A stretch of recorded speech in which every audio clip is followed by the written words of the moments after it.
let's talk a little bit about patient expectations and satisfaction. I think it's important to recognise that we're treating a chronic disease, and patients do need, and they will need to be involved in this follow-up process. It's very important to set expectations correctly. So patients should have an understanding of their expectations. They should be realistic expectations, and ultimately the satisfaction is going to depend on their expectations. Many patients I see are similar to this quote below here. Some patients expect they will look the way they used to when they were 16 years old. Most people will not look that way at all. There's literature support for looking at expectations. It's important to clarify both immediate and long-term expectations with the patient as part of the pre-surgical evaluation. Some morbidly obese patients expect everything out of surgery: more weight loss, more happiness, more ability to eat, more of everything. This is quite an unreal expectation.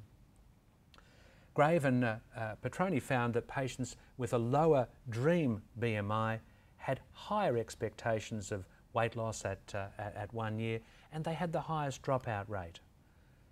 Others believe that realistic expectations should be part of bariatric surgery, and that achieving expectations should be classified as one of the success markers of bariatric surgery. So, patient satisfaction starts with realistic expectations. All weight loss programs face the dilemma of setting realistic expectations. You'll know that there are multiple programs you've heard in the past will tell you patients they're going to do wonderful things, and the patients have failed at each one of those. Failure is the common experience of, as surgical candidates, they've experienced failure every single time before. So how do we give them realistic expectations? Well, we should target a realistic weight loss, and our average patient is going to lose about 50% of excess weight loss. So tell them, calculate it out for them. Use a BMI of 25, start where they are, tell them where they'll be at 50% excess weight loss. Tell them that there's a lot of variability in this, and that we can't tell whether they will lose more or less than that, but the average is around the 50%. We should also tell them that the benefits of weight loss are associated with achieving sustained weight loss and not when you end up. So that for health, a weight loss of 10% of the start weight is very powerful, very, very powerful indeed. However, that might be great for health, but it mightn't be so good for the patient who's losing weight to look better and to feel better, or for self-esteem, etc. So reaching goals, reaching targets is also associated with a greater success in the long term of maintaining those targets. So it's very important to focus on expectations.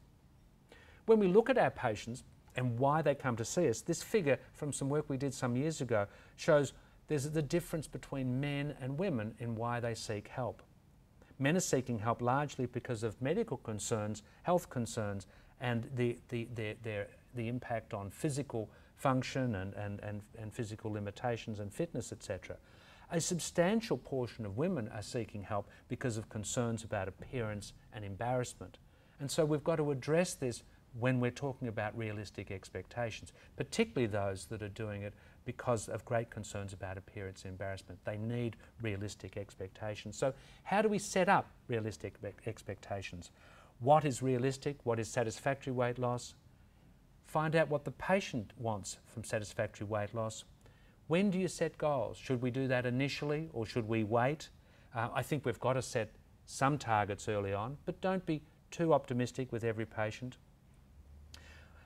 Do we set down and write down goal sheets? It's important to set the scene honestly. There needs to be trust and that the expectations are realistic and can be achieved. Address unrealistic expectations with the patient immediately they occur. I've had patients who believe that the ideal weight is achieving the ideal weight, and that is the optimal outcome. And we never achieve that, or very rarely achieve that, with any form of bariatric surgery. Patients who want everything need to be warned from the start what they are likely to achieve. Now, I know some practices, some surgeons will talk about unrealistic expectations. I see the literature says that we expect this sort of weight loss, and they tell their patients they're expecting something else. I think this can be very dangerous and sets a lot of their patients up to fail. I think what we should try and do is to target achievable targets. Talk to the patients about what is really going to improve as they lose weight. Yes, they'll lose weight, but there are likely changes in comorbidity and quality of life. There'll be improvements in sleep.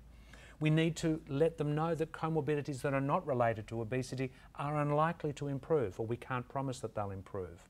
We need to also recognise there's a downside to surgery. There are difficulties with some foods. There are costs, there are complications. Patients have to know all this and to be able to manage the good with the bad. Patients who come in with just that halo effect are really setting you and them up for failure at times. Explain to them how many will have poor weight loss, how many will have problem outcomes, complications, how many will need reoperations, and talk to them about the risk of band intolerance. A small group of people have it. They need to know that we can't predict these in advance. Talk about the morbidity and, of course, the mortality. It's important to recognise that expectations also can be changed and flexible, and they can be flexible. We should move with our patient with their expectations. It's important to recognise that patients' expectations can shift with time. As they lose weight and experience the changes, they may develop more ambitious goals. On the other hand, we have patients who enjoy the weight loss, enjoy the improved quality of life, and are quite happy with the improved quality of life and comorbidity, and really quite happy not to lose more weight. So they change their expectations. Considering the many past failures of patients, it's probably best to choose modest goals with some of our patients and to move slowly with them. And it's always good to provide that roadmap for the patients as we're going through the process, where we should be in 6 months, 12 months, what our expectations are for that particular patient, and be flexible with them. Remember, we never want them to feel that they're failing. Whatever the issues and outcomes, let them know that you and your team are there to help.